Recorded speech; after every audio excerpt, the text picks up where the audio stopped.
로마서 3장 20절까지는 저는 마음에 조금 부담이 있어요. 부담이 있는 이유가 내 마음 안에 자리 잡고 있는 죄에 대한 이야기를 하니까 좀 부담이 있어요. 그러나 그럴 때마다 여러분들이 그래서 예수님이 필요합니다.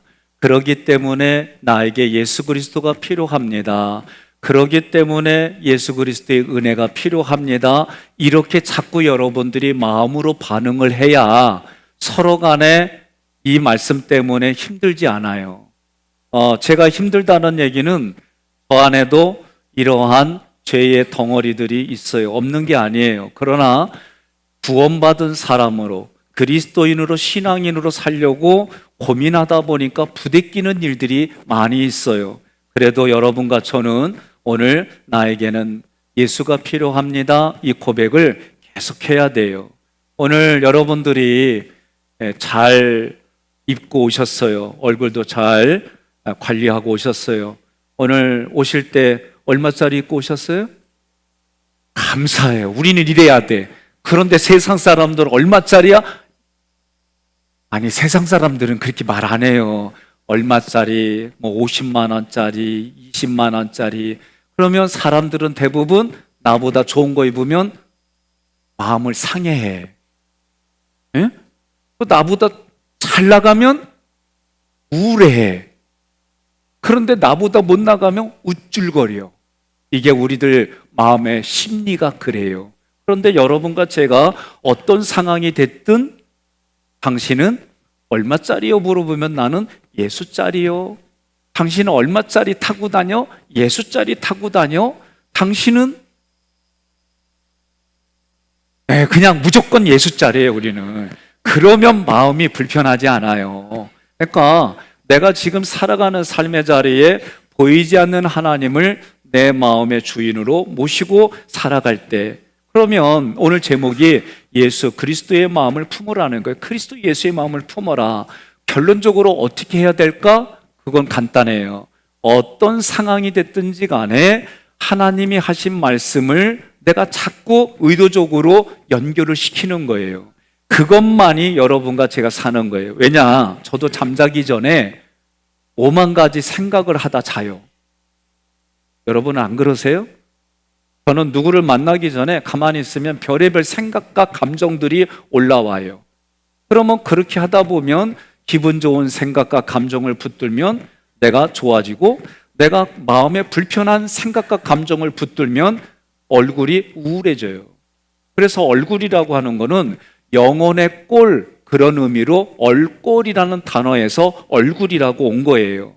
그러니 얼굴을 관리하려면은 여러분, 육신의 얼굴은 관리할 수 있어요. 영양제도 바르고 좋은 것도 먹여주고 그러면 얼굴이 조금 관리가 돼요. 그런데 나는 가끔 이해가 안 되는 게, 여기까지는 하얀데 여기서부터는 색깔이 다른 거는 좀 이해하기가 좀 어려워.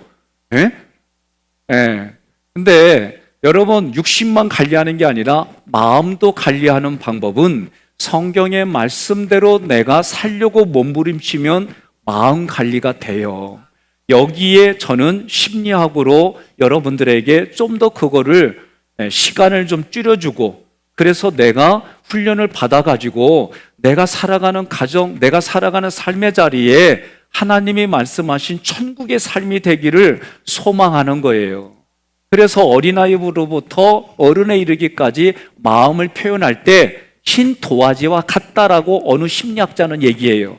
그 얘기는 흰 도화지에 쓰는 대로, 색을 칠하는 대로 그 사람의 모습이 된다는 거죠. 오늘 그 마음 안에 자리 잡고 있는 죄라고 하는 것을 오늘도 얘기를 하려고 그래요. 24절부터 보니까 하나님께서 사람이 원하는 대로 하도록 내버려 뒀다는 거예요. 그런데 하나님을 모르는 분들은 내가 알아서 하는 거고, 내가 하고 싶으면 내가 하는 거고, 말고 싶으면 마는 거지, 여기까지가 그대의 이성의 표현이에요.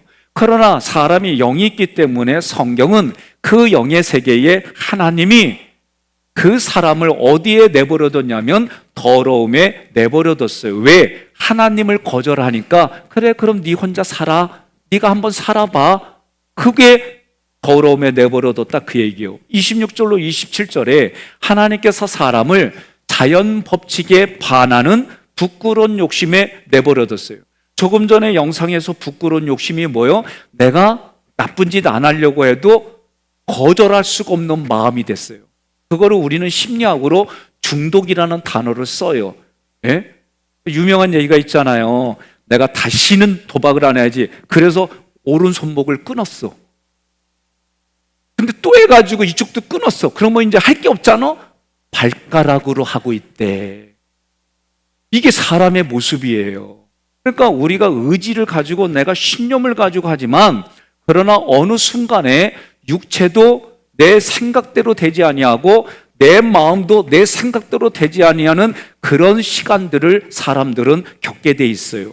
28절로 31절에 하나님께서 자기를 거절하니까 사람을 사악하고 타락한 마음에 내버려 두셨어요. 그래서 32절에 하나님께서 최후의 심판을 반드시 하신다라고 한 거예요. 창세기에 아담과 하와가 나옵니다. 하나님께서 아담에게 선악과의 열매를 먹지 말라. 남은 모든 것들은 너에게 맡기니까 네가 먹고 마시고 네가 그렇게 살아도 돼. 그런데 선악과 열매만큼은 먹지 마라. 이 얘기를 하와도 아담을 통해 들었을 거예요. 그런데 하와가 그 열매를 보니까 어떻게 해요? 탐스럽고 먹음직하고 지혜롭기에 충분히 줄 수 있을 것 같고 이런 생각이 드니까 어떻게 했어요? 먹지 말라는 걸 먹었어요. 사람들은 하나님보다 죄를 선택합니다. 그리고 죄의 노예가 됩니다. 죄는 좋아 보이고 맛과 느낌이 좋습니다. 매혹적인 죄는 사람의 육체와 마음의 욕구를 만족시켜줍니다. 그 만족을 위해 죄는 거짓말을 하게 하여 관계를 파괴시킵니다. 그래서 하나님을 마음에 두기를 싫어하는 거예요. 제가 우리 교회에 와서 제 마음에 그 성찰하는 부분들을 계속 하니까요, 뭘 느끼냐면 제가 분별이라는 단어를 쓰기 시작했어요. 분별이라는 게 뭐냐면 과거에는 내가 이게 죄라는 걸 알아요. 그런데도 죄의 유혹에 침이 나오고 죄의 유혹에 손가락을 건들고 싶고 그래요.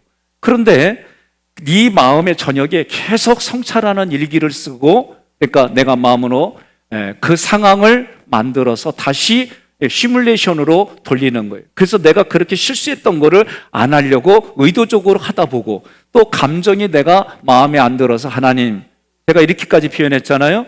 송경일 목사님이 내가 이렇게 볼 때는 뒤가 안 보이잖아요. 그런데 뒤에서 나보고 막 욕하는 소리를 들었다 쳐요. 그러면 제가 불편하잖아요. 그럴 때 제가 하나님께, 하나님, 송경일 목사가 나한테 불편한 언행을 일으켰어요. 하나님 받아주세요. 이렇게만 내가 되새겨도 마음의 감정들이 사라지기 시작하는 거예요. 우리는 초창기에 제가 늘 얘기를 했어요. 어떤 어려운 일이 있으면 하나님의 특별한 뜻이 있을 거야. 이렇게 표현만 해도 내 마음의 생각과 감정을 내가 조율할 수가 있어요. 너무 힘들면 이 또한 지나가리라. 그러면 내 생각과 감정이 또 조율되는 거예요. 여기에서 한 단계 더 나아가서 내 감정과 생각을 하나님께 올려드리는 거예요. 여러분, 사람에게는요, 좋지 않은 얘기는 가급적이면 하지 마세요. 제가 보니까 그게 관계를 회복시키지 않아요. 우리는 사람에게 충고하고 지적하면 고치고 잘할 것 같아요. 힘이 없으면 듣는 척해요. 힘이 없으면. 우리 애들이 한 얘기입니다. 어렸을 때 제가 얘네들한테 목사가 됐으면 좋겠다 얘기를 했어요, 정말. 그래서 삼형제가 다 목사가 되겠다고 해서 저는 기쁘고 좋았어요. 교회 학교 선생님이 얘네들이 사춘기를 지날 때 물어봤어요. 니네는 어떻게 목사님 얘기 들어보니까 삼형제가 다 목사 후보생이 되겠다고, 목사가 되겠다고 그러니? 그랬더니 난 삼형제가 중에 누군지는 몰라. 그렇게 말 안 하면 아버지한테 두들겨 맞아 죽어요. 나 이 얘기 듣고 말이요, 한쪽에서는 어떤 놈인지 내가 파악을 해야 되겠다, 이런 생각이 올라오는데 내가 지금까지 안 물어봤어요. 그거 물어보면 힘들어질 것 같아. 근데 안 물어보길 잘했지. 둘째는 아예 그 대열에서 빠졌어. 그러면 그놈이 그놈이요. 그래서 제가 생각을 하는 거예요. 그리고 제가 이제 아직은 젊어요. 그래도 50 중반을 넘어가니까 내가 다 말한다고 되는 게 아니고, 다 말한다고 내가 속은 시원할지 모르지만 상대방은 이미 마음이 망가졌어. 그러면 그거 회복하려면은요, 평생 걸릴 수 있고 오랜 세월이 걸리지 그거 쉽지 않아요. 그러니까 침묵이 금이라는 얘기가 이럴 때 딱 맞는 거예요. 그러니까 여러분이 우리가 나이 들어가면서 사람들에게 존경받고 덕의 지식을 지식위에 절제위에 뭐 이런 경건 이런 말씀들이 달리 쓰여 있는 게 아니에요. 그런데 내가 그렇게 말할 수 있다고 하는 건 뭐예요? 내가 아직도 힘이 있다는 거지. 그러니까 저도 요새는 뭐라고 그러냐면, 하고 싶은 말 다 하는 사람 보면 그렇게 말해. 젊구먼 나도 그렇게 말해 이제는. 그러니까 우리가 뭐예요? 내가 하고 싶은 말 다 하지 말고 하나님께 올려드려요. 누가 미우면 하나님 아무개가 미워요, 받아주세요. 이렇게 하다 보면 내 감정은 줄어들고 그 사람 앞에서는 마치 아무 일이 없었던 것처럼 마음을 다해서 만나는 자리를 스스로 만들어가는 거예요. 그래서 우리들은 내 마음속에 무엇이 있느냐라고 할 때에 오늘 하나님 두기를 싫어하는 마음에는 이런 게 있다는 거예요. 28절 첫 번째 구절, 또한 그들이 마음에 하나님 두기를 싫어하며. 자, 여기서 마음이라는 게 다른 단어가 쓰였어요. 그 단어가 헬라어가 에피그노시스라는 단어인데, 이 단어는 하나님, 삼일체 하나님을 아는 지식을 말할 때 써요. 다시 말해서 이 지식은 하나님을 보고 하나님을 듣고 하나님을 조사하고 하나님을 경험해서 아는 지식이 조금도 그 마음에 없다는 거예요. 싫어함에, 이거는 하나님을 보려고 하고 하나님을 들으려고 하고 하나님을 조사하고 하나님을 경험하려고 하는 시도조차 이 안에서 하지 않는다라고 얘기하는 거예요. 제가 우리 두 분이 이제 결혼할 사이잖아. 좀 아까 물어봤어요. 누가 먼저 프로포즈 했냐고 그랬더니 남자가, 명수 씨가 내가 했다는 거예요. 왜 했냐고 그랬더니 평생을 같이 살고 싶어서. 그래서 얼마나 좋아하냐고 물어봤더니 그걸 말로 다 표현하기는 어렵대. 사람마다 살아온 환경과 표현이 다르게. 나는 맞아요. 내가 기대하는 부분들은 어떤 부분이 있어요. 그래서 제가 얘기를 들어보니까, 그리고 내가 한 가지 질문했어요. 싸울 겨? 그러면 대부분 안 싸우겠습니다 그러거든. 그랬더니 배려하고 사랑하려고 노력하겠습니다 그래. 나는 500년 만에 이렇게 다른 얘기하는 사람 처음 봐. 그래서 내가 마음이 좋았어요. 왜? 보통은 이렇게 단답형으로 물어보면 안 싸우겠습니다 그러면 내가 그거 뻥이요. 내가 그 얘기 하려고 그랬는데 저렇게 말하니까 말을 못 하겠는 거예요. 왜? 수십 년 동안 따로 자랐어요. 그리고 이제 함께 하려고 해요. 그러려면 반드시 필요한 게 단어가 조율, 타협, 하나 주고 하나 받고 이런 게 필요한 거예요. 이렇게 했을 때에 서로가 인정하고 내가 사랑하기 때문에 때로는 나를 희생하고 헌신하는 것처럼 하나님과 나의 관계가 그런 모습으로 성경은 표현하는 거예요. 그런데 하나님이 지금 그렇게 사랑하는 인간에게 내가 너를 사랑한다 그랬더니 인간은 그거는 하나님 마음이고 나는 하나님 싫어요. 이렇게 하니까 하나님이 두 번째 구절에 하나님께서 그들을 상실한 마음대로 내버려 두신다 그랬어요. 상실한 아도키모스란 단어는 내가 하나님의 자녀가 아니라 가짜로 판명이 되어져서 버려졌다 그런 의미예요. 여러분 버려져 봤어요? 어째 대답이 없어요. 안 버려져 봤구나. 난 버려짐을 많이 당해봤어요. 나는 대학을 가고 싶다고 그랬는데 대학께서 오지 말래. 떨어졌어요. 대학원에 들어가려고 열심히 준비했는데 실력이 안 된다고 안 받겠대. 그래서 떨어졌어요. 에? 그리고 제가 은행 가서 대출을 받으려고 했더니 자격이 안 된다고 안 받아줬어요. 그렇게 거절받아 봤어요? 마음 힘들어. 에? 다른 사람이 거절받고 다른 사람에게 뭔가 수용되지 않으면 그 마음은 힘들어요, 진짜. 그러니까 누군가에게 거절받고 누군가에게 버려졌다는 거는 이거는 참 힘든 거예요. 오늘날 제가 도시에 살면서 아쉬운 게 있어요, 아쉬운 게. 수원 밑에까지는 그래도 전철역이나 이런 데 보면 그렇게 빨리 안 걸어. 근데 수원역 정도만 오면은 사람들의 걸음이 보통 빠른 게 아니에요. 우리의 인생이, 우리들은 이걸 몰라요. 제 후배가 시골에서 살다가 목회를 하다가 수원으로 왔는데 이 얘기를 하는 거예요. 도시에 왔더니 사람들의 발걸음이 왜 이렇게 빠른지 모르겠습니다. 그 얘기는 우리는 앞만 보고 살아가고 열심히 살아간다고 하지만 누군가에게는 여유 없는, 마음의 여유 없는, 내가 살기 위해서, 내가 돈을 벌기 위해서, 내가 누군가의 마음을 얻기 위해서 몸부림치며 살아온 그 현장에 여유가 없는 거예요. 옆 사람한테 얼굴을 3초간 보여주고 물어봐요. 내 얼굴에 여유가 있니? 물어봐요. 에? 뭐라고요? 좀 이렇게 웃어요. 웃으며 살아야지. 내가 어떻게 해주느냐에 따라 상대방이 웃는 거예요. 내가 어떻게 해주느냐에 따라 그런 거예요. 저는 목회를 배울 때에 목회를 위해서 가정에 다 포기하는 그런 마인드를 제가 배웠어요. 그리고 그렇게 살았어요. 우리 애들은 나하고 약속을 하면 그때 가봐야 알지 뭐. 이게 애들의 반응이었어요. 제가 어느 순간부터 10여 년 전부터 애들에게 약속하면 아빠가 반드시 지킨다. 근데 이걸 보여주는데 시간이 꽤 걸렸어요. 집에 와서도 예절을 지켜야 되고 집에 와서도 이래야 돼 라고 하는 사고를 버리고 집에 와서는 오징어가 돼도 돼. 집에 와서는 편하게 쉬다가 나가. 이걸로 바꾸는데 오랜 세월이 걸렸어요. 결국 우리의 생각 가치대로 우리는 살아가는데 그 생각과 가치가 절대적이냐? 그렇지 않다는 거예요. 오늘 성경은 우리에게 말하는 겁니다.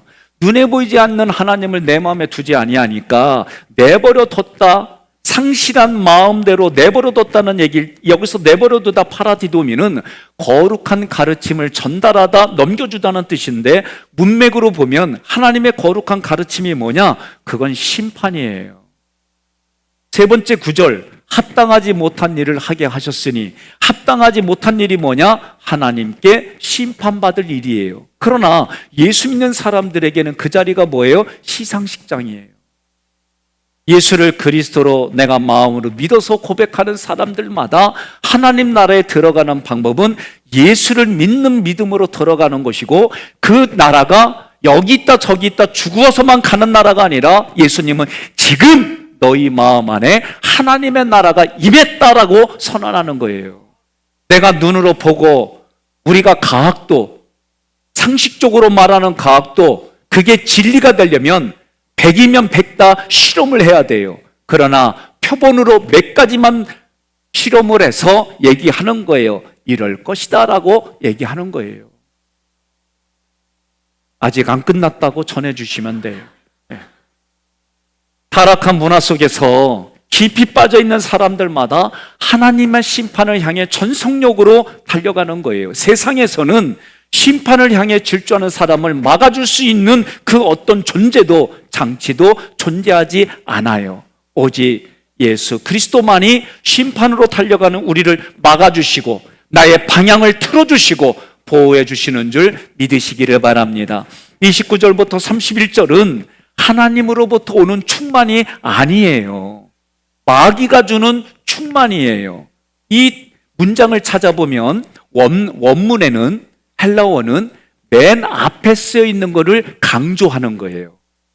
항상 이 앞에 쓰인 문장의 제일 앞에 있는 게 강조하는 거예요. 근데 강조하는 단어가 뭐냐? 가득한 플레로라는 단어예요. 수동태입니다. 31절까지 하나님을 무시하고 하나님을 업신여기는 사람들의 마음속에 무엇이 가득 찼느냐? 그것을 나열했어요. 29절에 함께 봉독합니다. 곧 모든 불의, 추악, 탐욕, 악의가 가득한 자요 시기, 살인. 분쟁, 사기, 악독이 가득한 자요, 수군수군하는 자요. 아멘. 지금 요거 29절에 나는 이런 거 안 하고 사는 사람만 손들어 봐요. 나는 이담원 권사님 손들은 줄 알고 놀랐어요. 코를 이렇게 만지시는 줄 모르고 손을 들게 이러려고 그랬더니, 저도 다른 때는 손들어 봐요. 손들었잖아요. 나는 오늘 아예 안 들어. 왜냐하면 내가 원하지 않아도 이런 게 올라와요. 특히 운전할 때. 한쪽에서는 줄 기다리고 있는데, 그래서 내가 오른쪽으로 빠져나가는 쭉 가는데 갑자기 차가 나오는데 깜빡이 불도 없어. 갑자기 나오더니 쭉 가면 그래도 좀 마음이 그런데 말이야. 5m도 안 가서 쏙 들어가. 그러면 나도 모르게 이래. 안 하려고 해. 그때 안 하려고 하는 거는 방법은 뭐냐? 그렇게 나서 욕이 나오려고 할 때 긁어내리고, 아유, 임양남 장로님이 급한가 보다. 그렇게 한마디 하는 거예요. 그러면 내 안에 원망과 불평이 사라지는 방법을 택하는 거예요. 여러분, 자기 마음을 그렇게 관리하지 않는데 누가 그 마음을 도와주겠어요? 여러분들은, 우리는 물질은 경영이란 단어를 써요. 내가 그걸 경영해야지, 관리하고 유지하고 더 이것을 불어나가게 하려고 경영을 해요. 그런데 왜 자기 마음들은 경영하지 않으세요? 사람의 힘과 능력이 다라고 생각하면 안 돼요. 젊었을 때 내가 뭔가 하는 대로 성취가 있을 때 그 사람 마음속에는 하나님이 아닌 나의 자신, 나의 자신감, 나의 자존감, 이런 것들로 가득 차서 내가 하면 안 되는 게 없다는 그런 마음으로 살아가죠. 멋있죠. 아름답죠. 뭔가 성취할 수 있는 그런 기대가 있지요. 늘 그럴까요? 하나님 앞에서도